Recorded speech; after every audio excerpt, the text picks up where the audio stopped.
Okay, it's 5 o'clock, so we'll go ahead and call to order the council work session for the East Grand Forks City Council for Tuesday, January 27th, 2026.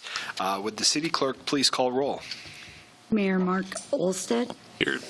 Council President Brian Larson. Here. Council Vice President Tim Riopel. Here. Council members Tammy Schumacher. Here. Ben Pochowinski. Here. Dale Helms. Here. Donald Casme. Here. Karen Peterson. Here. Okay, we have a quorum. Let's get into the agenda. First item today is a request to keep the ice installed at the Blue Lion Arena until June 15th. Mr. King. Thank you, Council President, City Council, and Mayor.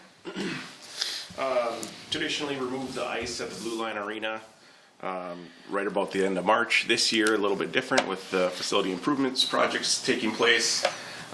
We've started conversations with the Blue Line Club and the Figure Skating Club about what a spring and summer ice rental could look like. And I guess we're requesting to keep ice in at the Blue Line Arena, similar to what we did last year at the VFW, where we just basically did an extension of the season all the way through about June 15th. The bulk of those rentals will belong to those clubs, and they will cover the majority of the cost of what it will take to keep those facilities running. Also would like to have other rentals in there as well, just to help cover the cost of everything. Mm-hmm.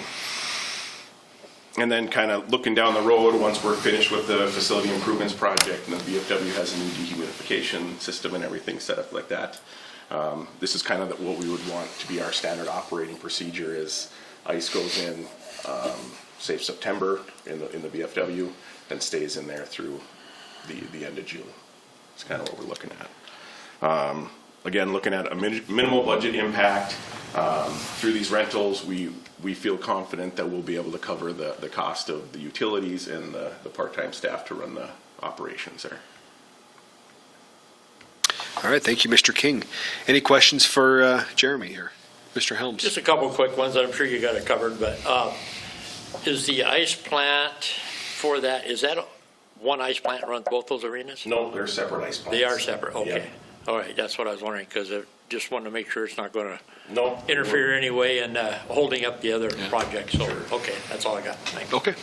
Maybe the only one thing I would add is just in case, for some reason, the Blue Line Arena, we had success with it in the fall. It's not as insulated as the VFW or our other facilities. So the only thing that would maybe be a hiccup to this plan is as we get into the warmer days of summer, end of May, beginning of June, if we run into issues with humidity where we can't keep the ice on, then we'd have to remove the ice at that time. That would be the only hiccup that could change the plan here.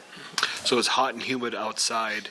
That'll get inside the building and it starts to drip on the ice, things like that? What we do to combat that, we had success this fall with the dehumidifiers and then also keeping the wing doors closed, so funneling everyone through the entrance of the building.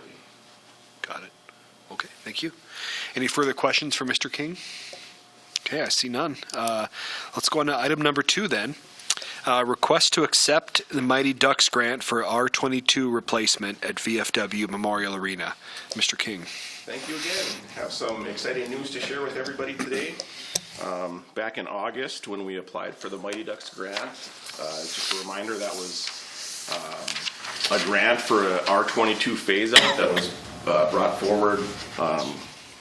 It was available through the state. There was $1 million that were available statewide for a direct R22 system. We applied for $500,000. We just recently received an award letter that said we would be qualified, or that they are going to award us $250,000. So it's exciting news.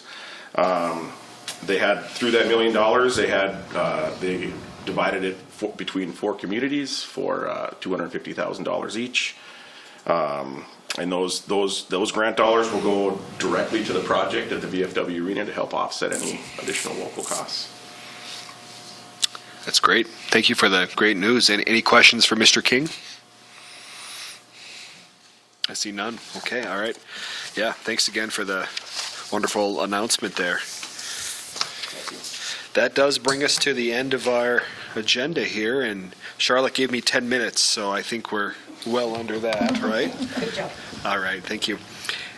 With that, I'll be looking for a motion to adjourn. Moved by Pakshavinsky, second by Riepel. All in favor say aye. Aye. Opposed, same sign. Motion passes. Meeting is closed. Thank you, everyone.